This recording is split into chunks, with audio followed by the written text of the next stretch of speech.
music. Ain't shit funny. Can't get money. Now let's get it. No more music, man. Let's get to this intro. Listen, this is your boy Friday Ricky Dread here with another interview for your head top, and I'm very, very, very excited to have this conversation that I'm about to have with this gentleman right here. He's been trailblazing through this music scene, through this art scene. He's, putting together television shows.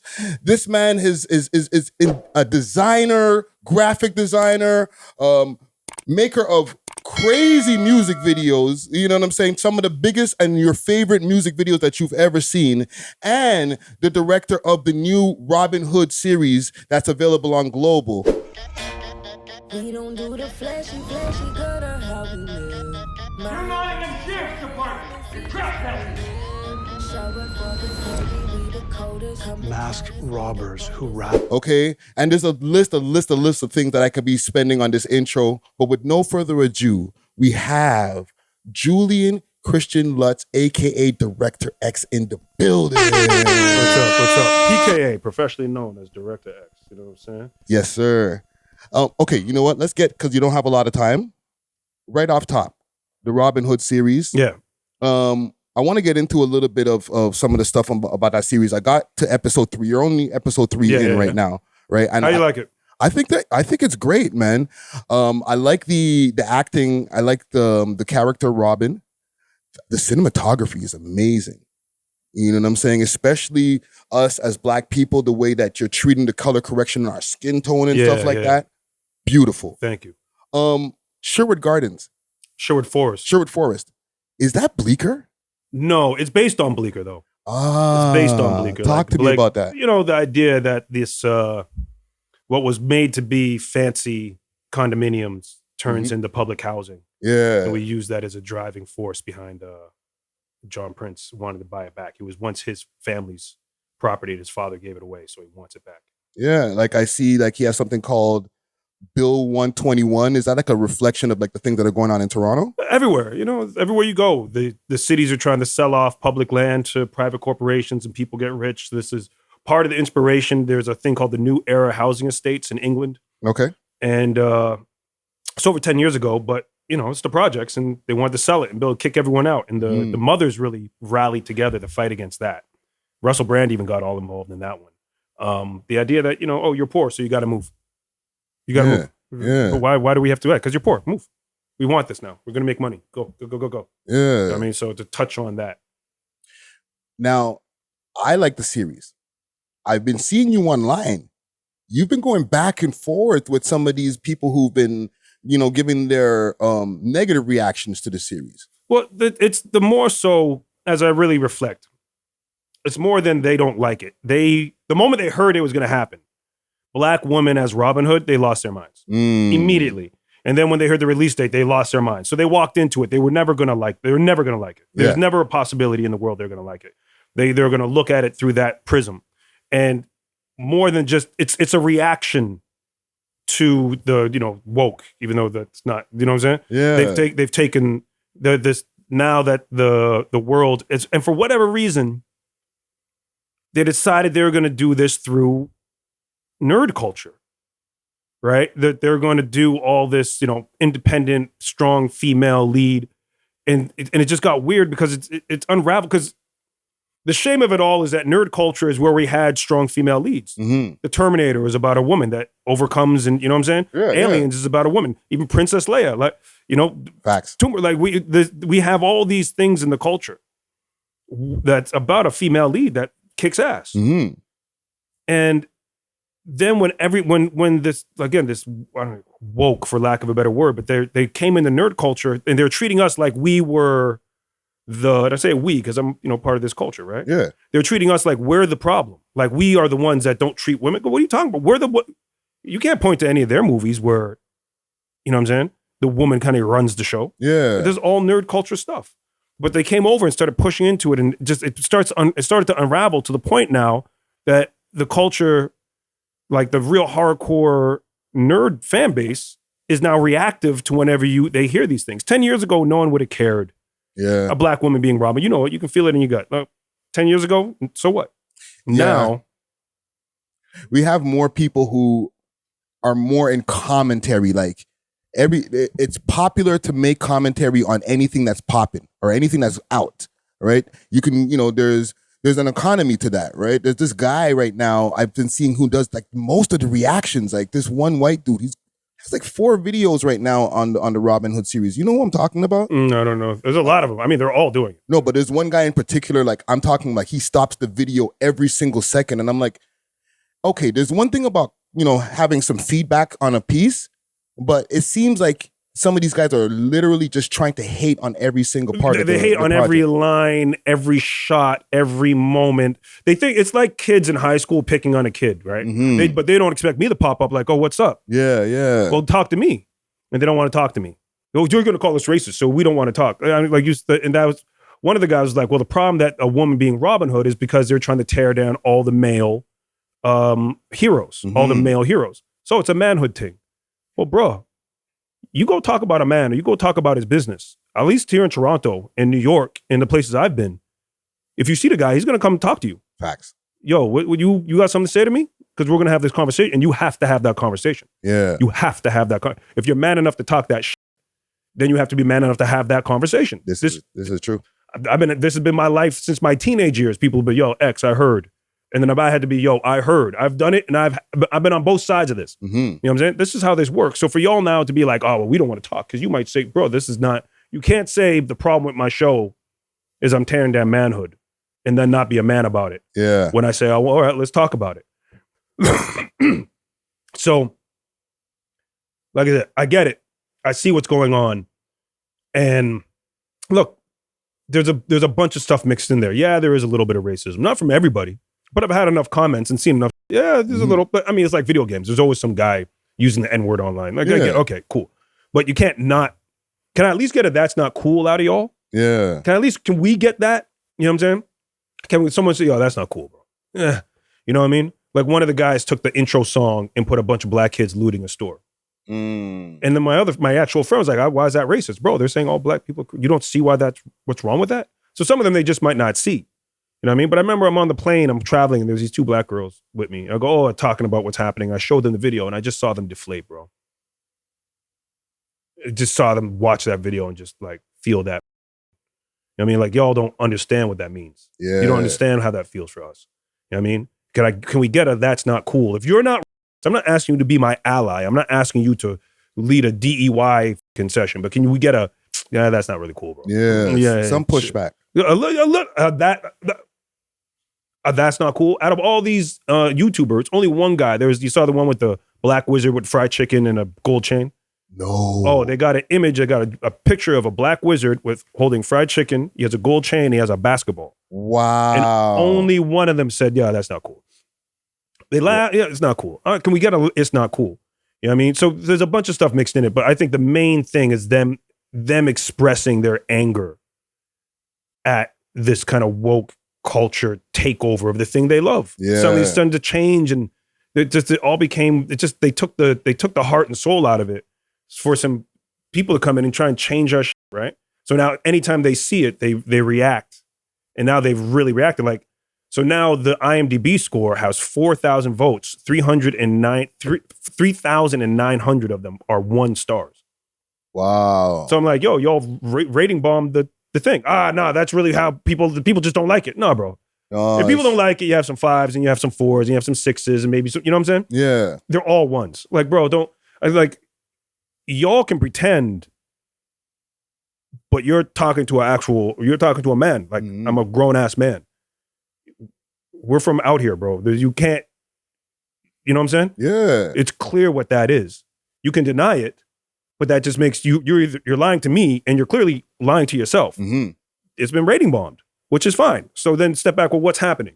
The Bud Light with Dylan Mulvaney, right? They feel like they've been silenced. They feel like they're being told they're the bad guys all the time. Yeah. And you know what I mean? They just feel like everything's getting fucked up on them. So this is their reaction to it. You know what I'm saying? This is their reaction to it all.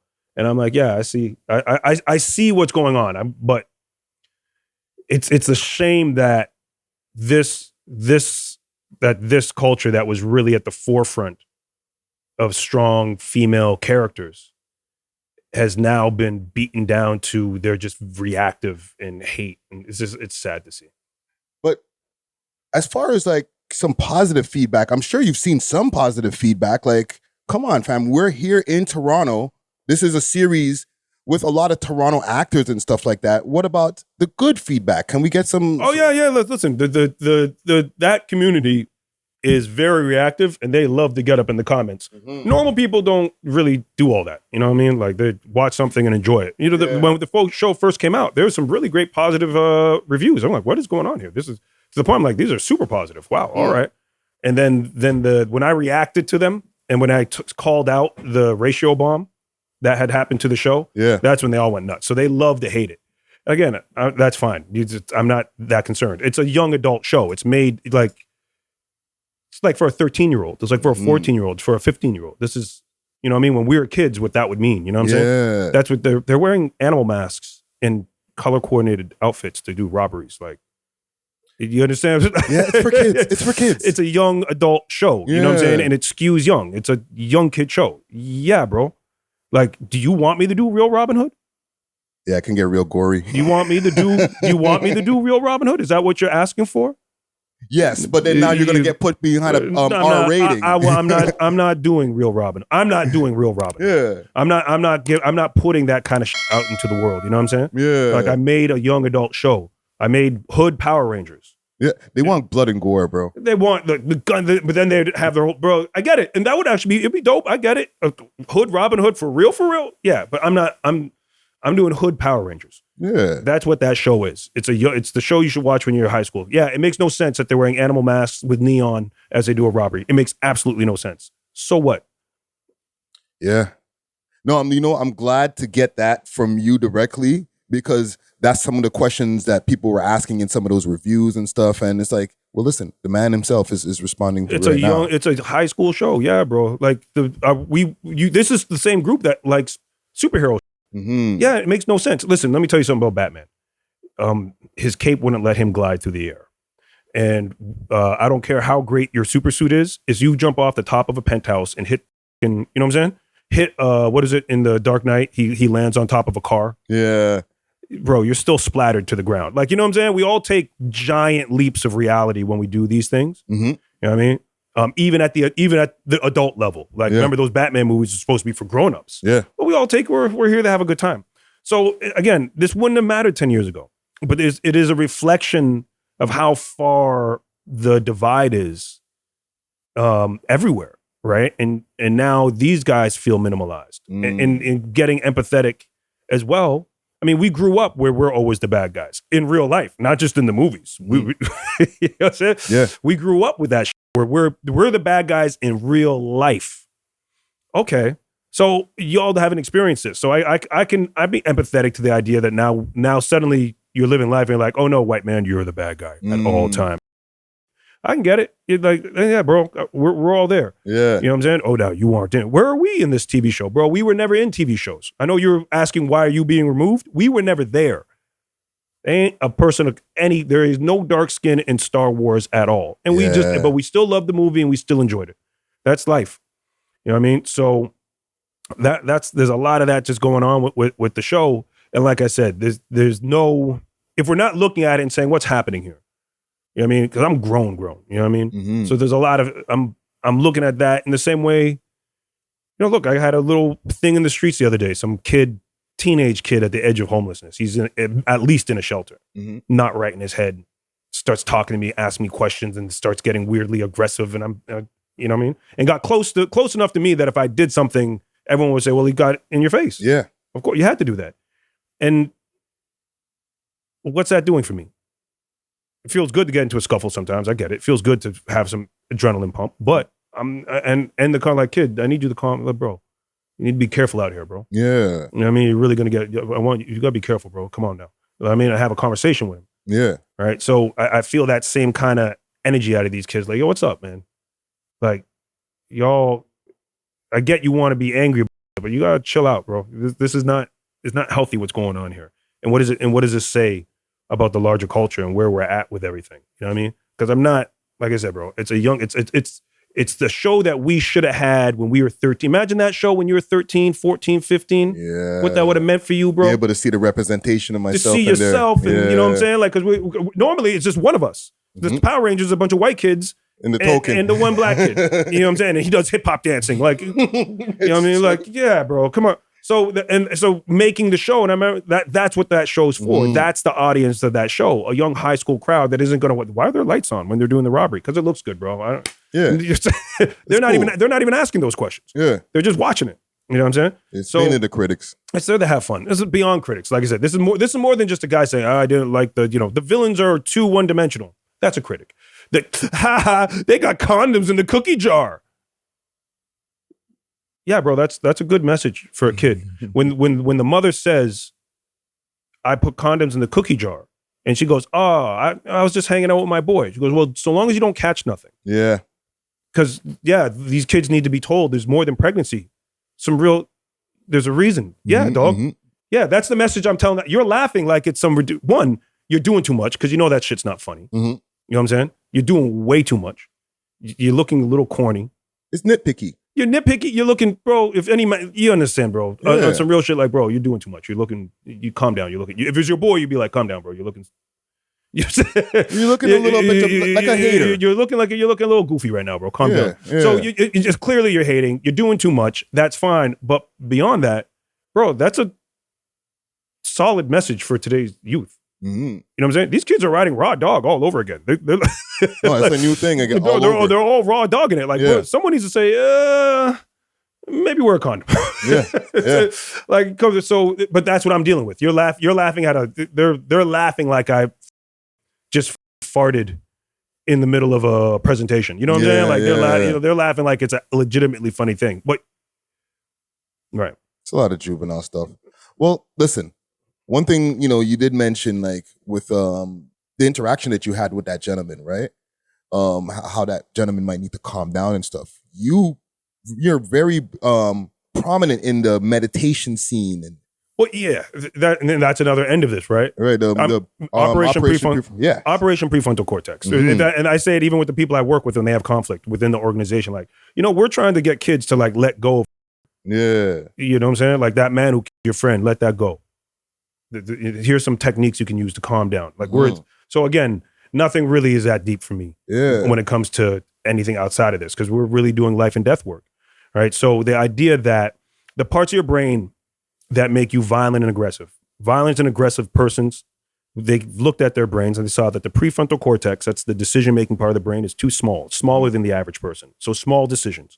And then the emotional control, the amygdala, is too big. It's bigger. So your emotions are big and your decision-making is small. Yeah. And that comes around from childhood abuse, childhood neglect, and stress at any time in your life. Mm-hmm. Being stressed out, all will shrink your prefrontal cortex and enlarge your amygdala. Small decisions, big emotions, right? Meditation reverses that. Meditation gives volume to the prefrontal cortex and shrinks your amygdala. So your emotions get smaller, your decision-making gets bigger. You know what I'm saying? Interesting. And so it reverses the effects of trauma. It reverses the effects of stress. And that gets our conversations, police, first responders across the board, people that have gone away to war. There's a whole world of people that are seeing really hard things. You know what I'm saying? Even social workers and teachers. And there's a world full of people where it's stress. And it's not stress from look, stress from bills is a real thing, right? Stress from a relationship is a real thing. But stress from being out in public and dealing with or working with the people in our world that have really got the short end of the stick and got the bad hand is hard and hurts. You know what I'm saying? It's hard work. So these are tools that those people can use. And then for the kids in the community, right, that are living around it, before we even get to the shooters, you're just, you're in your neighborhood and the gunshots go off. And you know what I'm saying? Like, there's police raids at 6 o'clock in the morning because they kick down your neighbor's door and all the stuff that happens, right? The residual damage. The residual damage. This is stuff for those kids. And then there's also the shooters themselves, right? To get out of that blackout stage, where the kids that are really in it. This helps everybody across the board. Mm-hmm. So that's what the work for Operation Prefrontal Cortex is. We have a documentary called Quiet Minds, Silent Streets, and it's now available for streaming. It's gone to numerous film festivals, won numerous awards. Headspace partnered with us. Headspace, the app, partnered with us to make the documentary. It's about a bunch of kids in Malton after, remember that big shooting? It was like 140 rounds. Yeah. A young boy named Jonathan Davies. They named the community center after him. When he got killed in the crossfire, he was just there, just waiting to get picked up. And it really rocked the community. And one of the teachers said, let's start meditating, because she saw her students were rocked. And part of the way they did that, she showed them the TED Talk I did called Message to the Man Who Shot Me. They found that the brain of these type of people has some distinct differences than the average person in the prefrontal cortex and the amygdala. So the prefrontal cortex is where decisions happen. Okay. And that they said, we're going to try it. And we started getting letters from them. It really changed their life. So meditation as a way to deal with all this up and down the board, from the violent offender all the way down to the first responder, to the people living in the community, to the teachers, everybody meditating will calm down the violence, calm down the situation. You can watch it now. It's a Documentary Plus is the platform. So docplus.com, docplus.com/Quiet Minds.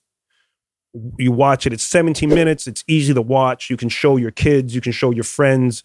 I mean, I really encourage you. If you have students, if you have friends that are in the police force or paramedics or anyone, you know what I mean? Teachers or social workers, definitely to your kids as a way to say, hey, let's try this. This is something for us to try.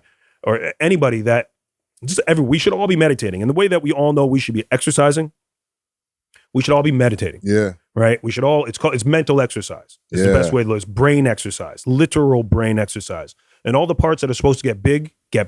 And all the parts that are supposed to get small.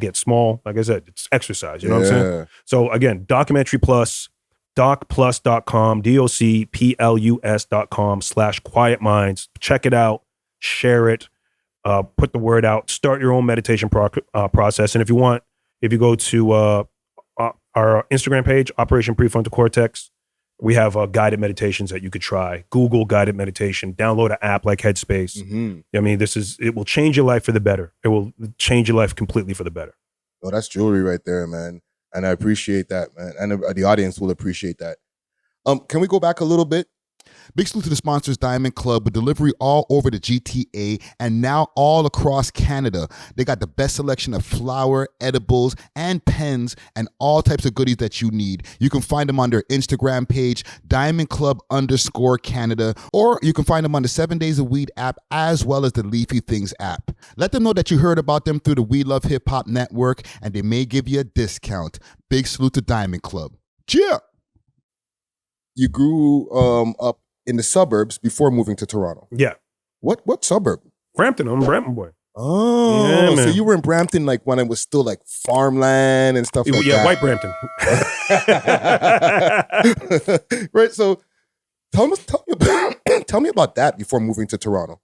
I mean, it's damn near like a small town, right? This is like small town. After a while, you just get bored of it. Luckily, back then it was like a half hour. We pile into the car, go downtown, go to the parties, go to the clubs, like everybody. The beauty of Toronto is that everyone just came downtown, right? Yeah. So you're meeting kids from North York, you're meeting kids from Scarborough, Mississauga, Brampton, like everyone would just end up in the city, right? And that's back then was when it was all Toronto, right? Now you see, Brampton's not Toronto, Mississauga's not Toronto, and you're not Toronto, like all this weirdo shit where they're trying to gatekeep the city once it got popping. Yeah. You know what I mean? Which is, again, it's weirdo shit to me, you know what I mean? But in those days when we were all 416, remember that? The whole GTA had the 416 area code. Before 647. Before 905.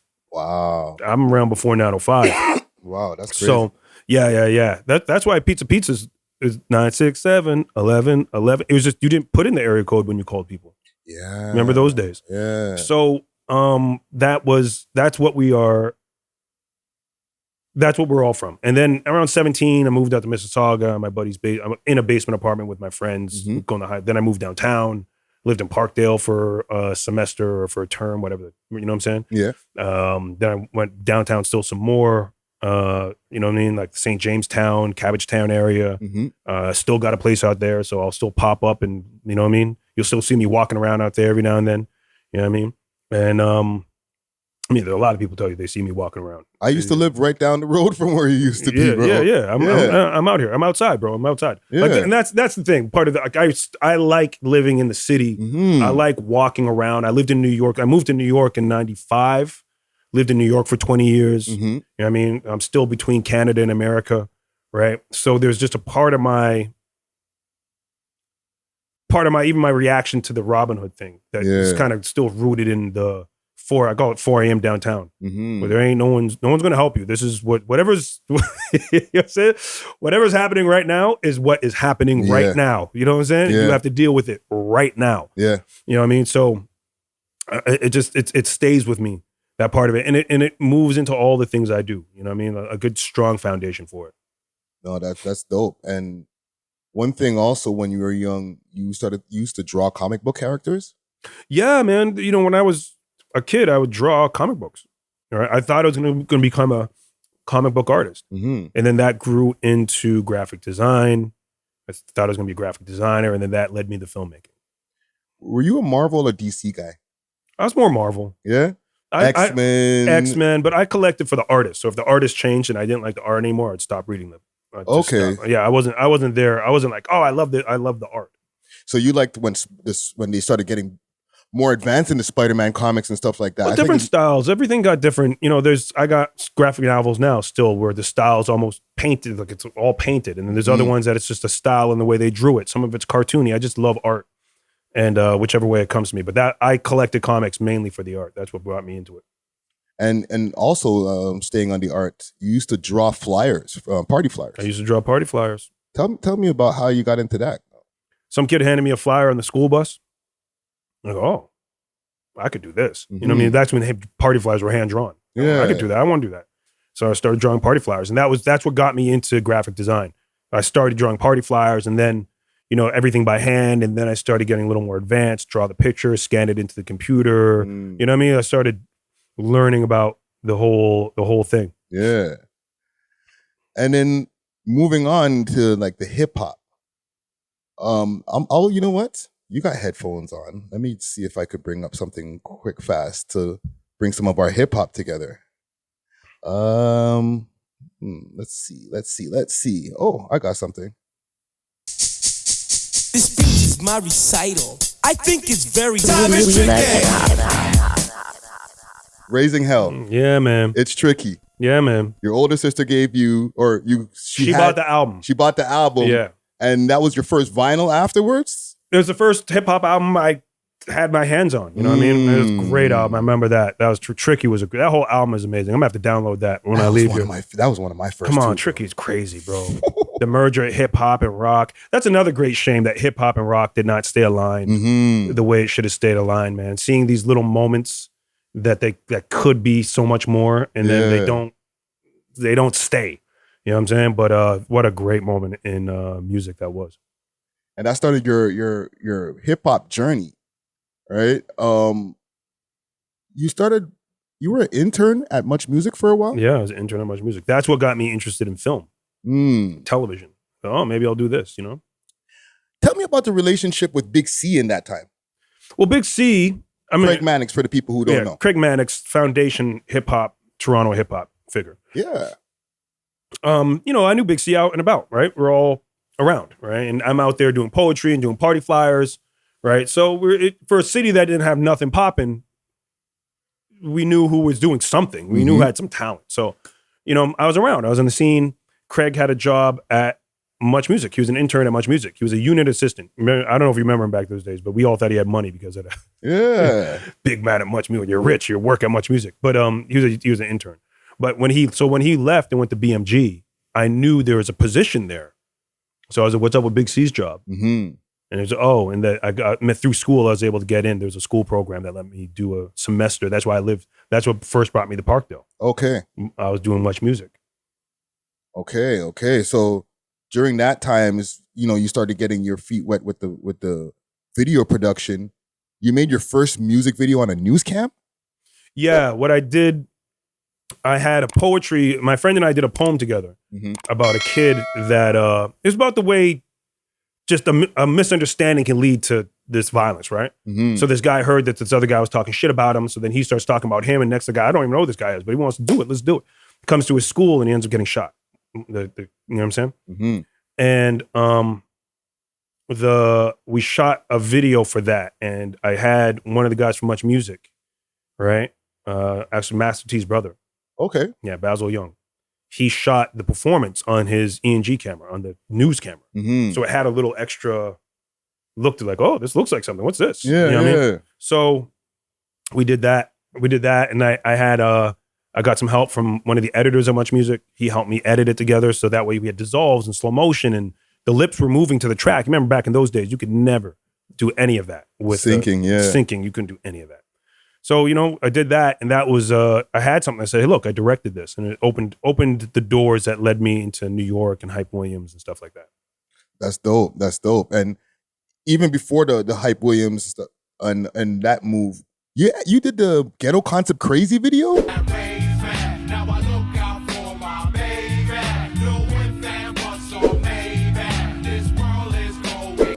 Yeah, that was all happening at once. So I'd be At that time. Yeah, I'm interning, then I come back here, I shoot something, I go back. Yeah, so I was doing both at once.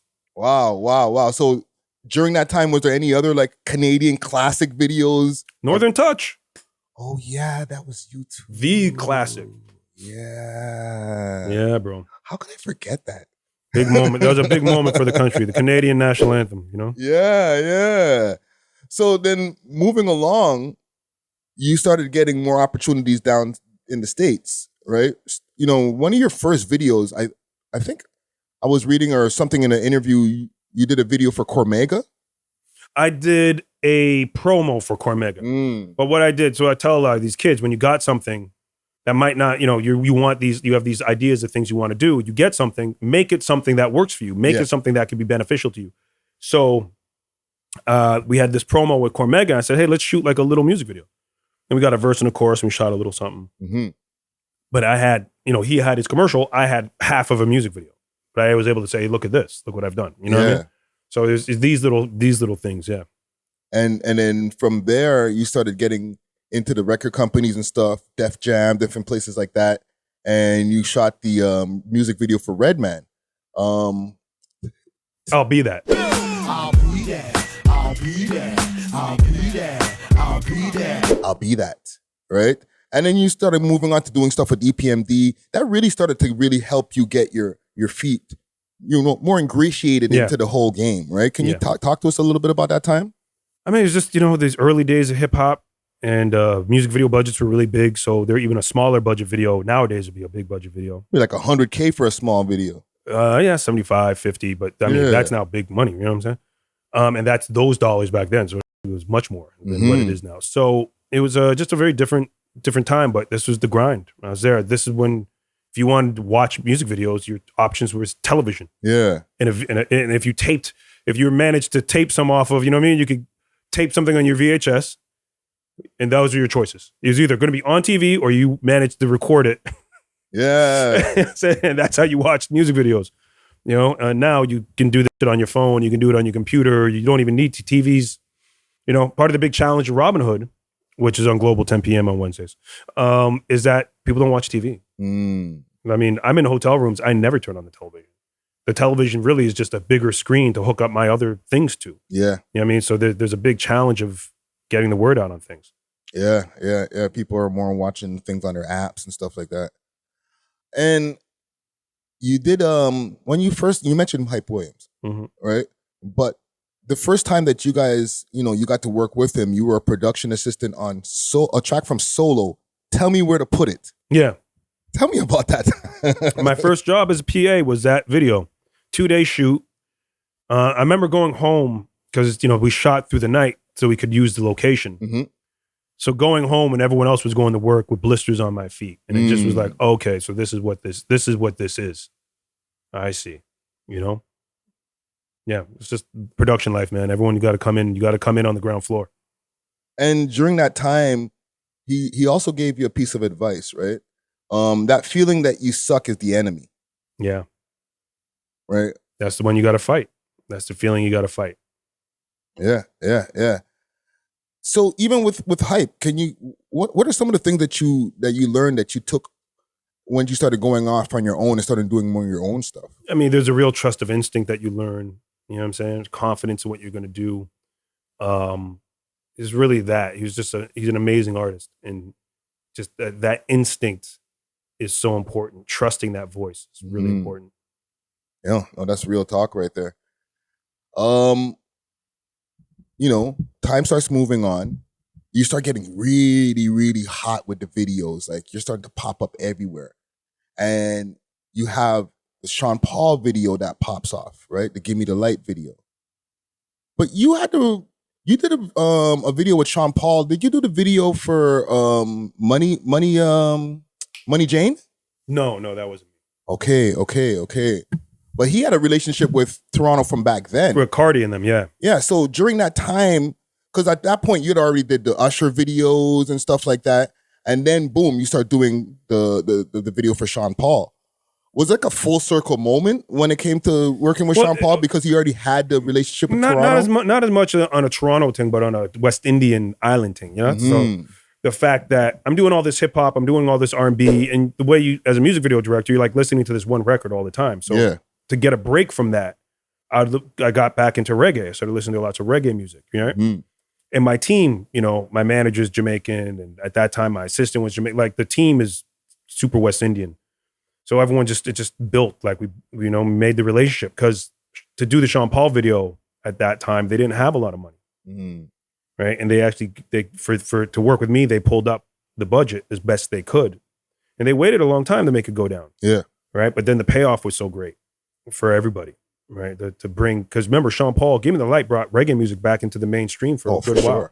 You know what I mean? It wasn't until someone started asking about what do these words mean. What's this? What's a Bati boy? And then they're like, okay, take it off the radio. You know, but for a good moment, reggae really was alive again, and it was directly the result of the Gimme the Light video, which part of that is we shot that in Toronto. You know, they make the money work, but also the kids out here dancing in the videos, you know, just tearing it up. These are all important things. Yeah, no, that was a beautiful time. And the boy, Drizzy Drake.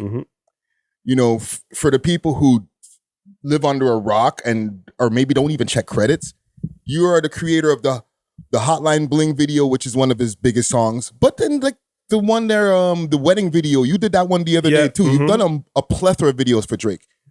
When did that working relationship start? Big salute to Steamin' Hot Grabba with a variety of different Grabba flavors and dispensers. They got red rose Grabba, that red herring Grabba, and peanut butter. Hit them up on their Instagram page, Steamin' Hot Grabba, and use the code WeLoveHipHop and receive a discount on your order. Again, you can find them on Instagram, Steamin' Hot Grabba. Now let's get back to the show. Cheer.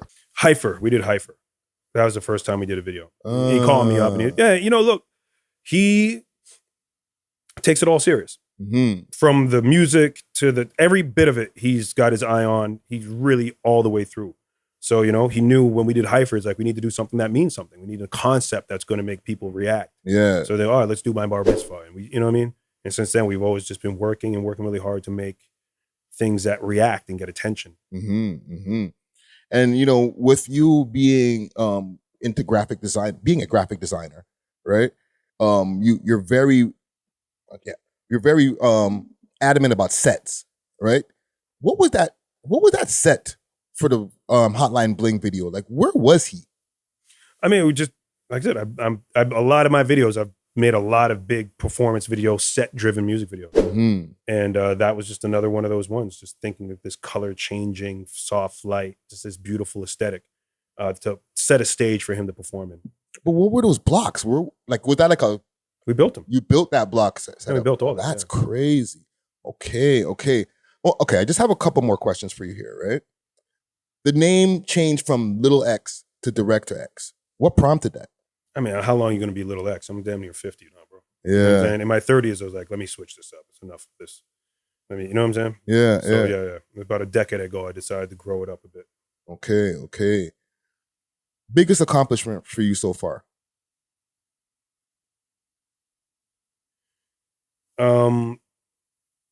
That we actually, to have what happened with Quiet Minds, Silent Streets, on a real level, to have a community hear my words and say, all right, I'm going to take up this new practice, and it really changed the direction of their life into a better place. It helps them move, you know what I mean? The work we do with meditation. I mean, all this other stuff, this pop culture stuff is fun, right? Doing a TV show, Robyn Hood, getting some black faces, doing, Hood Power Rangers, all that is great. And it's all amazing. But the work we do in the meditation space on a real level is really important. I mean, it's life and death stuff. You know what I mean? The have someone's, to move their blackout point further away, right? Where at one point they might have reacted physically and move that down to them. You know what I'm saying? Letting that go is, bro, you out here. You know, we're out here. You know how real this is. Yeah, no, so, for sure.